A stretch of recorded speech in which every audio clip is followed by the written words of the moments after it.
هل يستطيع منتخب المغرب الفوز على الكاميرون؟ أرض المغرب مشتعلة، الجماهير على أطراف مقاعدها، واللاعبون مستعدون لكل تحدي. كل هجمة، كل تسديدة قد تصنع الفرق. هل سيضيء المغرب إلى نصف النهائي؟ تسريبات قوية تقول إن عدم الفوز قد يؤدي إلى إقالة المدرب وليد الركراكي في هذه الأجواء المشحونة. من المتوقع أن يلعب إكامان دور البطولة. صراع مملوء بالسرعة والقوة، حيث كل تمريرة قد تصنع الحلم، وكل تسديدة قد تكتب في التاريخ. الجمهور على أطراف مقاعدها تنتظر الانفجار. من هو الفائز في هذه الصدامات العنيفة بين المنتخبات الإفريقية؟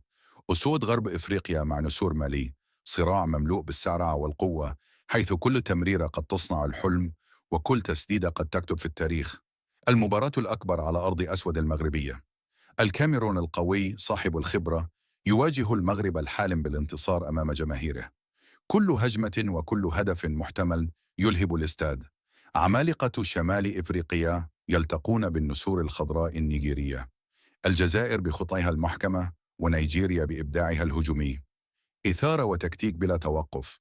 دربي شمال وغرب إفريقيا. مصر والفراعنة ضد الأفيال الإيفوارية. كل لحظة قد تقلب الموازين، وكل هدف قد يصبح حديث القارة. في الأخير، هل يبتسم القدر للبلد المنظم بالفوز؟ أم سنعيش مأساة قد تحبط الجميع؟